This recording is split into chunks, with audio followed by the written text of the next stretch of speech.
Hello and welcome to Year 8 Chemical Interactions with Mrs. Castanera. We are on Lesson 6, How do substances dissolve into solvents? Lesson 6 is titled Dissolving. So today's key words are solute, solvent, solution, dissolve, soluble, insoluble, ions, and saturated. You'll need to know all these words by the end of the lesson, and we'll cover them during the lesson. So your first task is to complete the knowledge check questions, please. If you can pause the video and do that now.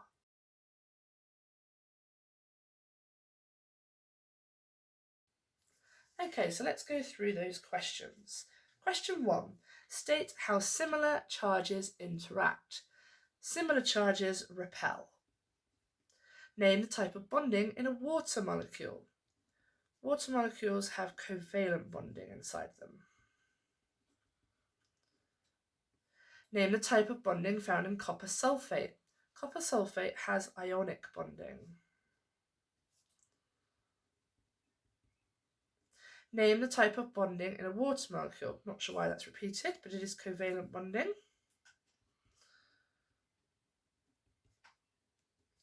Give the name of the outward curve found on the surface of water. That is the meniscus. State how opposite charges interact. Well, opposite charges attract. Complete. Opposite charges attract. State why water is a polar molecule because it has a positive and negative end.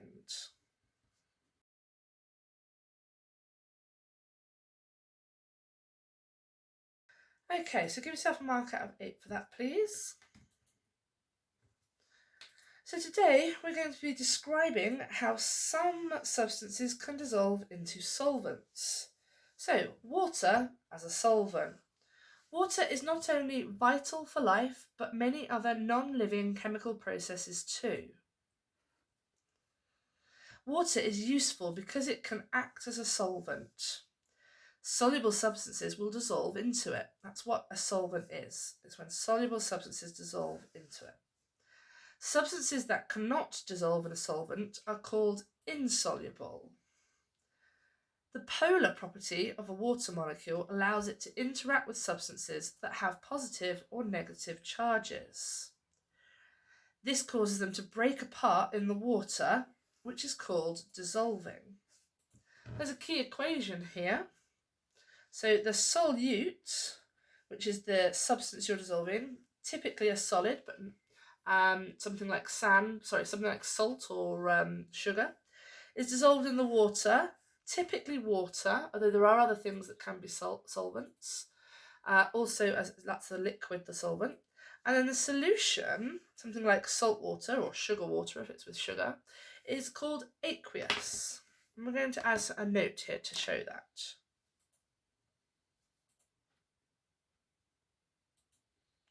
So AQ equals aqueous, which means dissolved in water.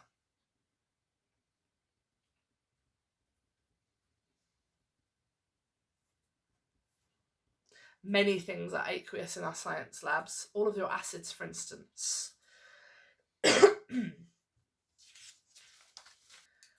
So we're going to identify the charges of molecules now. We're going to draw either a positive or a negative, so a plus or a minus, to show the charge of each of the molecules. And don't forget that water will have both of them. So as you can see, some of these are already drawn for you. There are some positives and negatives here. There is a positive there, a negative there, a negative here, positive there. It is your task to complete this diagram. Please pause whilst you do this.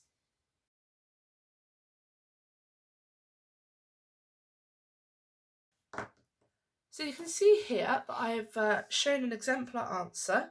I've drawn the positive charges in green and they alternate, and I have drawn the negative charges in red. So in the ionic compound they are alternating. Each negative charge is surrounded by positives. Each positive charge is surrounded by negatives.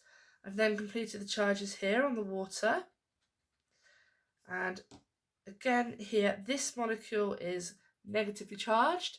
These are negative charges, and the positive charges on water are always found between the little Mickey Mouse ears, as you can see. Okay, and this particle here is positively charged. So do any corrections you need to on that. If you got it correct, well done. So then we're going to move on to this learning activity, identifying soluble and insoluble substances. So in the following video, I'm going to place the following substances in water and identify whether they're soluble or insoluble by observing whether they disappear or not. So we are not going to be doing these two because we don't have access to this at home. And for each of these, you need to literally write in whether they are soluble or insoluble. So I'm going to move on to the video of me doing that practical activity now.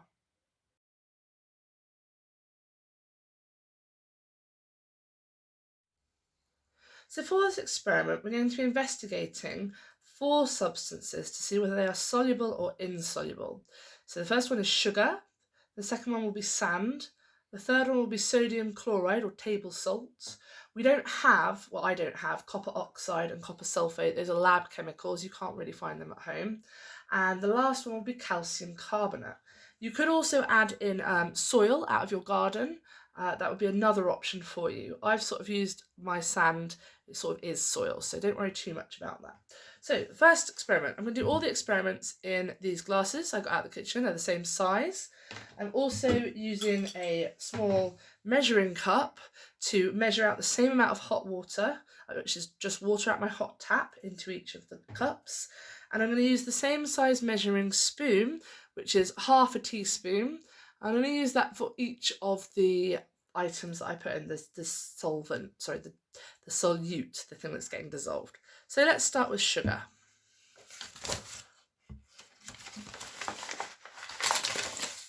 So I have my flat half teaspoon of sugar, which is going in the bottom of the glass.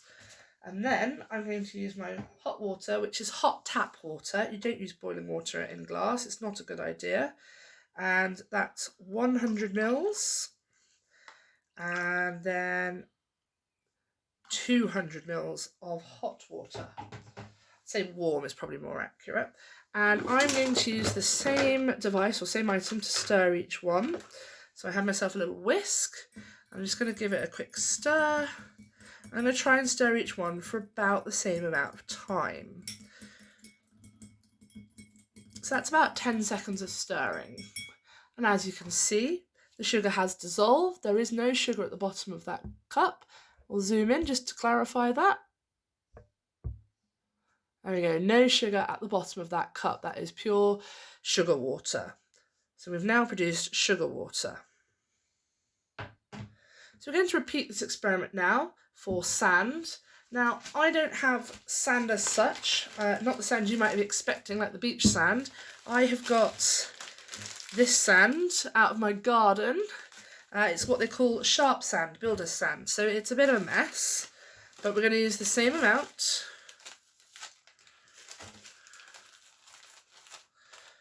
So 1 level quarter teaspoon. I'm going to put that into the glass.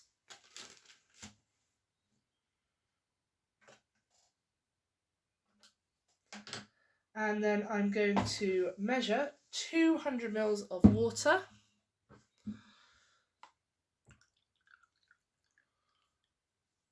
One hundred.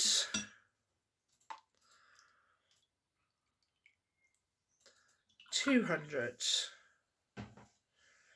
Okay, I'm going to stir it again for about 10 seconds. So as you can see, the water's very muddy. It looks very muddy. Okay, that's because this sand is not what you'd expect, but definitely hasn't dissolved. And you can see here from a side view just how much it hasn't dissolved. You can see all those bits floating around in it. There is quite a lot there. So that was sand. As you can see, it has not dissolved. Next, we're going to do sodium chloride, table salt. So again, I'm going to use my spatula, my measuring spoon. So it's literally, again, just table salt from the supermarket, and I'm using the same quantity. So using that same measuring spoon, the half teaspoon. Half teaspoon. So there we go, I've measured that out, and that goes in the bottom. And then we add to that, same again, 200 mils of warm water.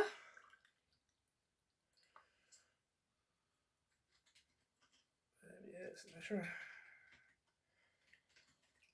So 100.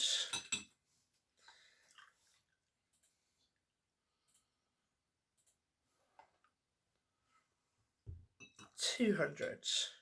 Okay, and we're going to give it a stir again for about 10 seconds.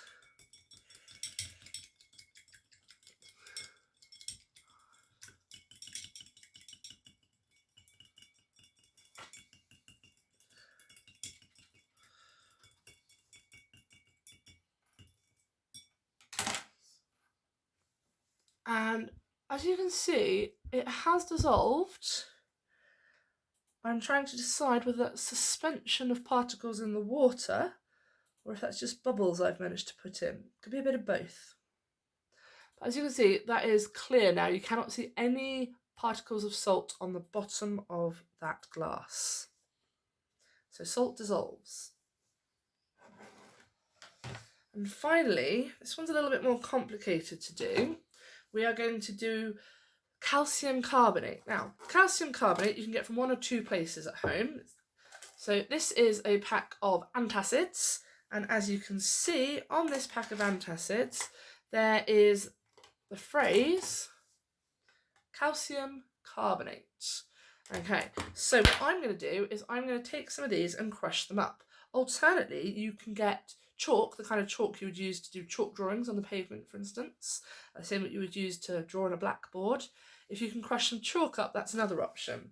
Now, it's important that we crush this so that it turns into powder, and it is similar then to the size of the grains or granules of sugar, salt, and sand. So I've got these rennies, and I'm going to put 2 of them into my pestle and mortar. Now, if I put these big tablets into the bottom of the glass, eventually they would dissolve. However, it's not fair. So to make it a fair experiment, we're going to crush them up.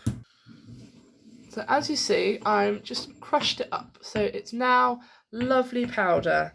Okay, and give that a little tap. Okay, just give it one last bit to make sure there's no big chunks. Okay, so we'll do the same again. Okay, it's a little tricky filling this one, so I might have to use another separate spoon just to help me fill up my measuring amount, but I need to make sure it's got the same amount as all my other experiments, or it will not be a fair test.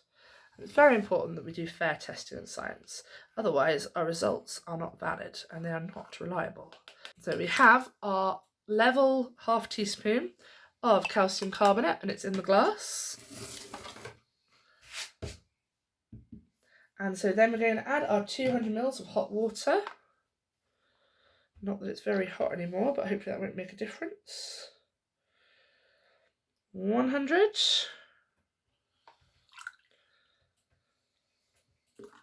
200. As you can see, it's not appreciating being put into the mixture. Mostly it's floating on top of the adhesion on top of the meniscus formed by the water. So we're going to have to incorporate that quite carefully.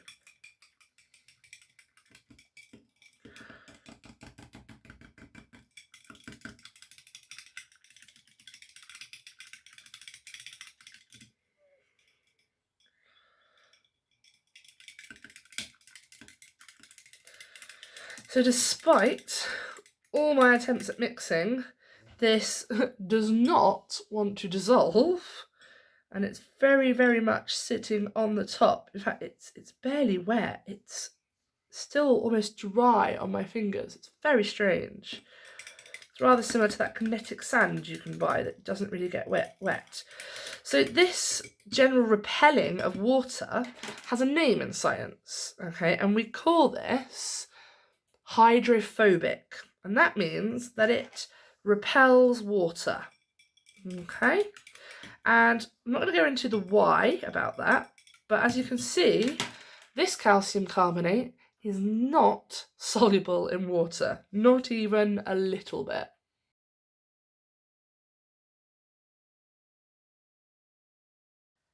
So let's go through your answers. So sugar, as you saw, sucrose, was soluble. It did dissolve in water, and there was a clear beaker of water, well, sugar water, left at the end. Sand did not dissolve in water, and you could tell because at the end there was muddy water with bits in it, as you saw. Sodium chloride, aka salt, was soluble. As you could see at the end, eventually it was clear water. We're just going to write sand here. Sorry, we're going to write salt here, so we know what that one is.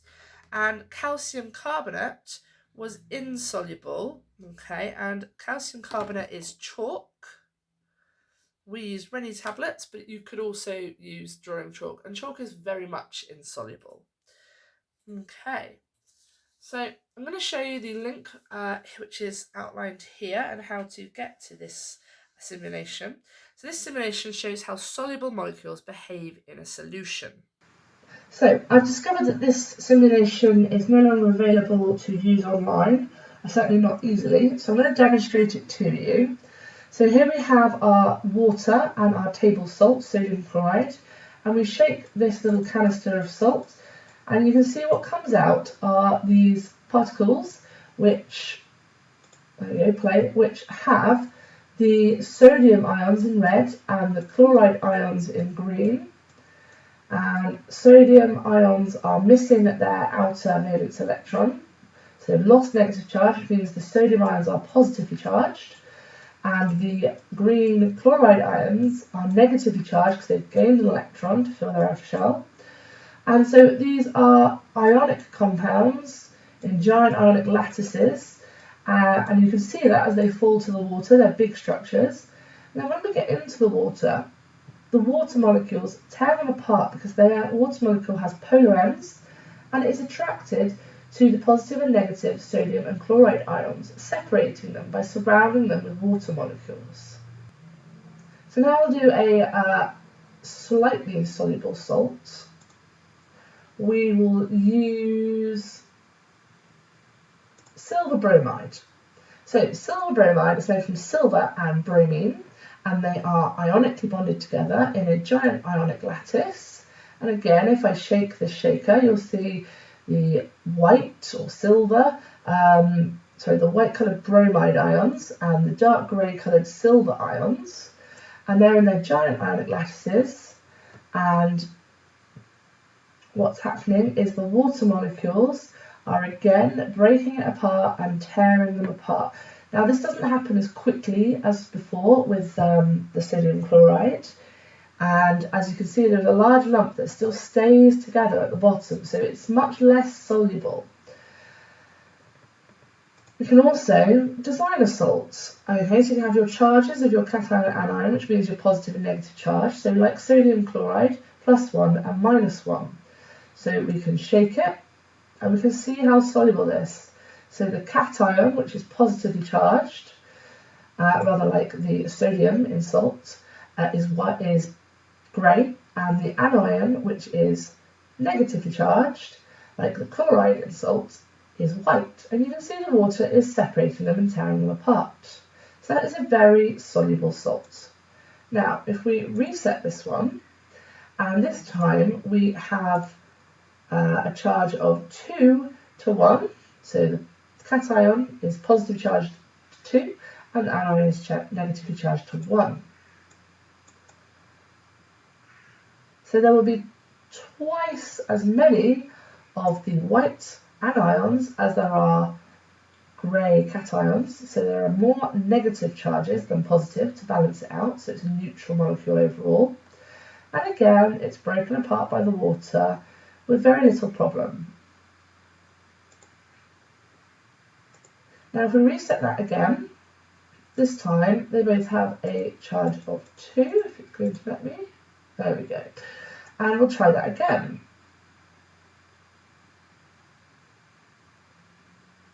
So again, you can see the massive ionic compounds, the lattices, that are being broken apart by the water. This is happening more slowly now, and the reason for this is that there is a greater strength of bond between the molecules.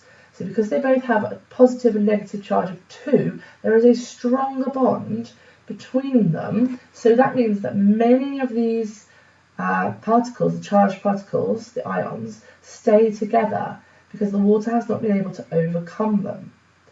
So the difference here, as you can see, this is much more like the slightly soluble salt. So the number of on charge of the positive and negatively charged ions, so how positive and how negative that charge is, has a big impact on how soluble the actual salt is. So if we were to increase this charge to 3 for each of them, would we expect our salt to be more or less soluble? What's your prediction? Let's have a go. And we'll press play. So we've got our large, giant ionic lattices. And the water is dissolving them.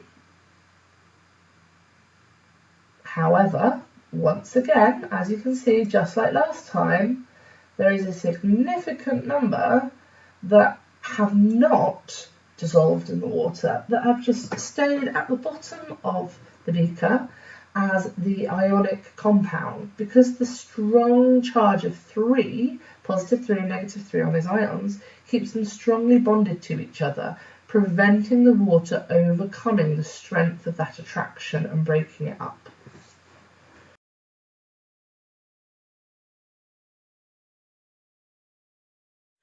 Water is very important for life processes.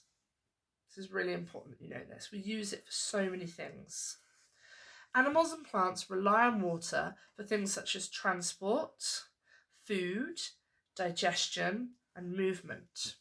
One of the main properties of water that we have seen is that substances can dissolve in it, which means they can be transported around an organism. For example,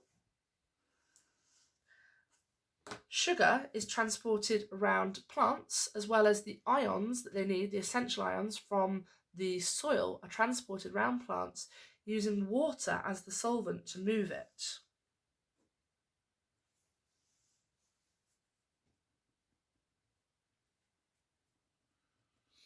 So water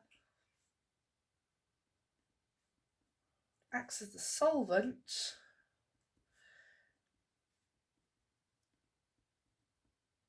to transport sugar and essential ions in plants. And this is done in the xylem and the phloem. That's what these parts are called. Okay, and those are the parts of the plant that use water to move very important things around.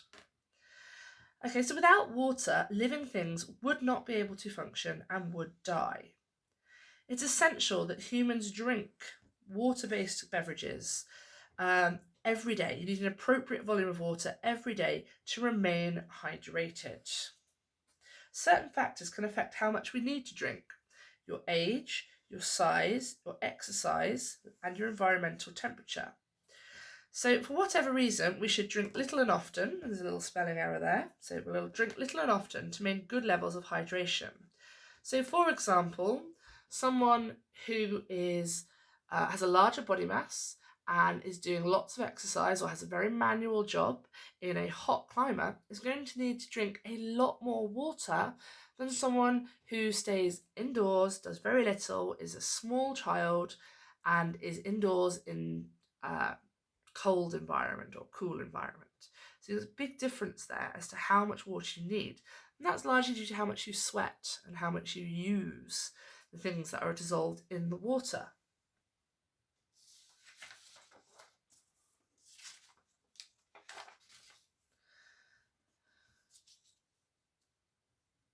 Now that we've completed this lesson, I would like you to move on to the knowledge and application check, please. There are 11 questions in total, so please pause the video whilst you answer these.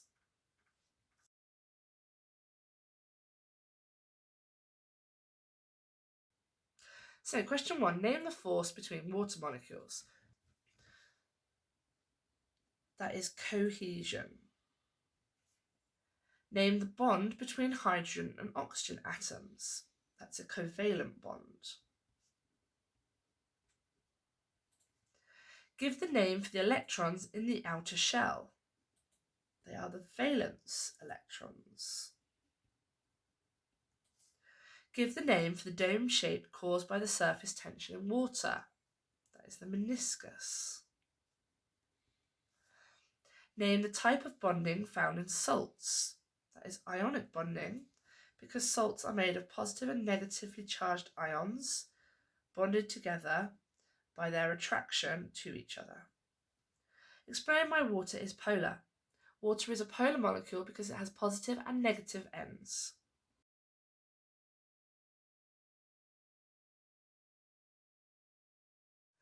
Question 7. Explain why some substances are insoluble. They're insoluble because some substances are not made of charged particles attracted to each other, and they don't have any charged parts to their molecule. And if there is no charges, then the polar charged ends of the water cannot tear the molecule apart and break it down. So some substances are insoluble because they do not have any charged parts.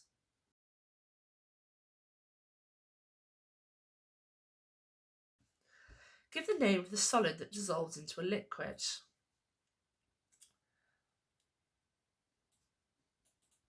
We call it the solute.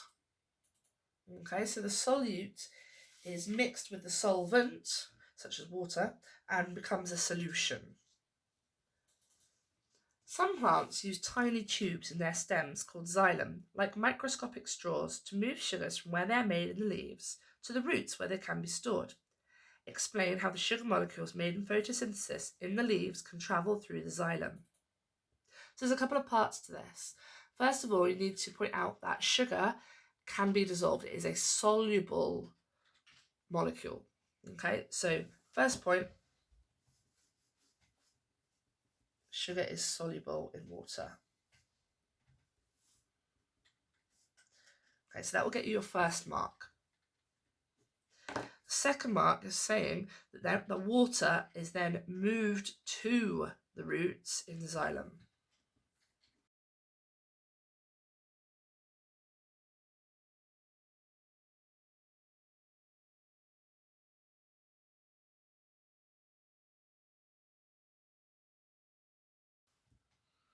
And that is your second mark. We're saying that the water transports the dissolved sugar to the roots in the xylem tubes. Question 10. Explain why nail varnish cannot be removed by water, but can be removed by acetone, which is the scientific name for nail varnish remover. So water is not a solvent that works on every solute. In fact, some things can only be dissolved by other solvents. So acetone is able to dissolve nail varnish because it has a part in it that is attracted to something in nail varnish.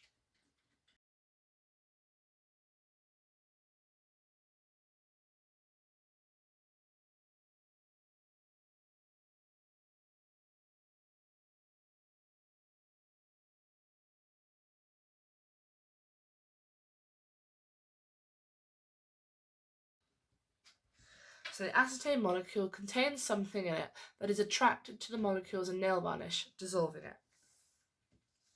Okay, question 11 was a bit of a big one.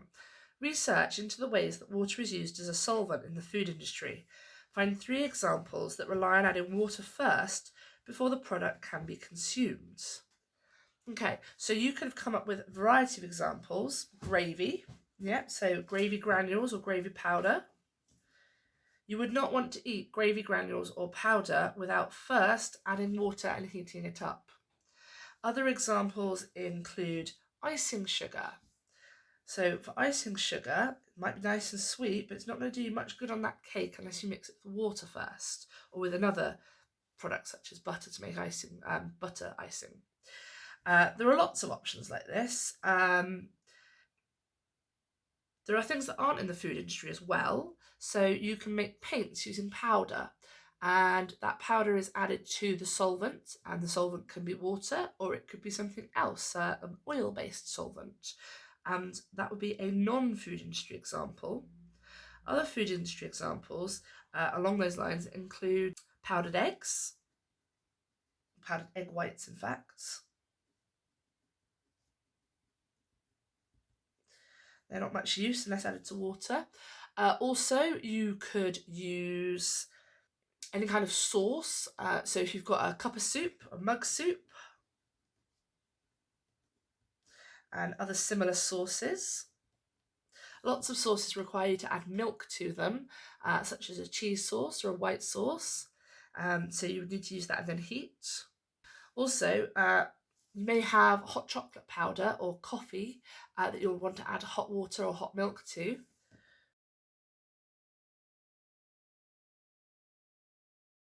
So there's a variety of examples there. If you're not sure, ask someone at home whether, or you could just use your common sense. Is this something that comes as a solid, as a powder or granules, and you need to add something like water or milk to it to make it into a usable substance? So you can have 3 marks for this, so any 3. So for this one, there are 11 questions. However, there are 12, 13, 14 marks. So out of 14, if you have got 6 or more right, that is good, well done. If you've got less than 6, have another go at these, have another look through the lesson, or in fact the topic. I recommend having a look at the knowledge organiser at the beginning to make sure that you've really got those basics down, because we went back and did some things from earlier on in this topic. If you have got more than 10 out of 14, you are doing very well indeed. Well done.